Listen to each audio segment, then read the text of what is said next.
we've just moved house and today we are organising my bookshelves. I filmed a organising, tidying, decluttering and giving you a shelf tour at the end of it, and I had a really good purge and a lot of fun doing this, so I hope you enjoy. It's going to cut to footage of me sitting in my PJs in a sec, just sorting through the piles of books. We should have done it before we moved, to be honest, because it would have saved me probably a couple of boxes at least of carrying and transporting them. But I'm really happy with how they turned out, so I hope you enjoy. At the end, I will walk you through a lot of the way that I prefer to have them organised, and I will take you through the process as we go.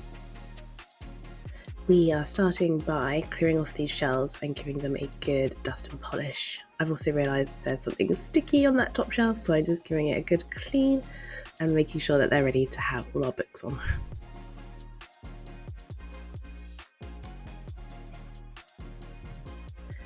So this shelving unit is a few years old from IKEA, and it will do for the books that we have today. Our house at the moment that we have just moved into is from the 1890s, and it is a Victorian, and it has really attractive double height ceilings, and the goal one day is to have ceiling to floor bookcases in our office come dining room space, and when that eventually gets renovated it will open up a lot more shelf space for all the books that I have.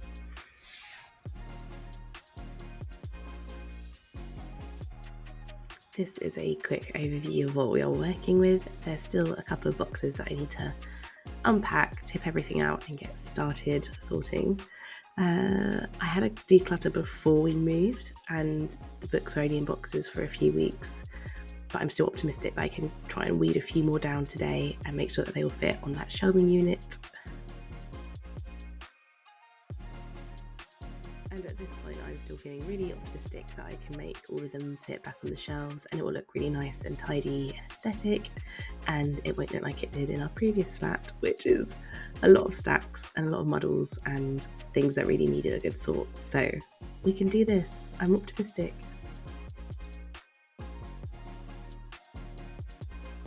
So I'm curious, does anyone watching this ever struggle trying to organise their books but also find the space in which to keep them so that they are housed in a way that doesn't look like chaos? Because I have always struggled to have enough space for my books. But I am having to be so ruthless about the books that I do keep because we just don't have the space right now. So I am loosely sorting these into stacks and piles that are roughly by subject matter, and although I don't have a lot of books, I like them to be ordered kind of thematically, and that makes sense for me in how I like to see them also on the shelf. I worked for a number of years in rare books and special collections as a librarian of varying kinds and in varying capacities. So I do like them to be organised, but I will not be using any formal cataloguing system, so no DDC, UDC or LOC here. It's very much what feels good and natural to me, but loosely thematically organised, if that makes any sense. So by subject matter and then roughly by author.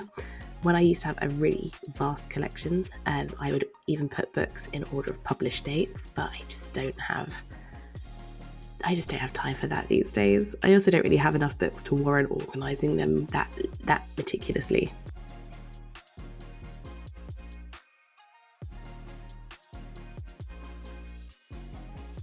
As I'm watching this, I can see how wobbly that rack is, or that shelving rather, and I'm wondering if we need to fix it to the wall or something. It's looking so shaky. Oh my goodness.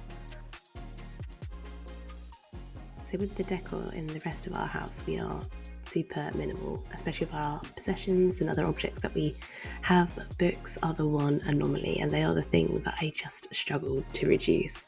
And I don't know if it's because I'm so emotionally attached to them, but there is something that I just love about the physicality of a book, the physicality of the written word, and the books that I do choose to keep are so deeply meaningful to me. And a lot of these are texts, or the remainders of texts from when I was at university, and they are heavily annotated and contain a wealth of notes and just learning in academia that I captured while studying, and they are priceless to me in that respect because they have so many annotations and thoughts and studying that some of them I would never be able to let go. So these are my small collection of horror books. I read a lot of horror and thrillers, but I don't tend to keep a lot of them. I feel like sometimes with horrors, I only want to read them once, if that makes sense. I enjoy the fear, the unknown, and then I'm not always tempted to read them again. But the ones that I have kept are the ones that I find to be enduringly spooky or unsettling or unique in some particular kind of way. So these are the ones I have kept. I really wish I could be like one of the girls from Pinterest who have those beautifully curated collections of shelves with the knickknacks delicately interspersed between their books, and I could never do this, but maybe even books organised by colour, like it looks so aesthetically pleasing. But how would you find what you were looking for, you know? We are getting there, one big shelf left to go, and there's a couple of miscellaneous piles on the floor because I have decluttered as I have gone. And then these last few clips are just showing you the final thing. These are the shelves for now, and I managed to have a good purge and a good organise, and I hope you enjoy seeing my finished shelves. Please don't forget to like, comment and subscribe, and let me know if you saw any books that you also love. Thanks!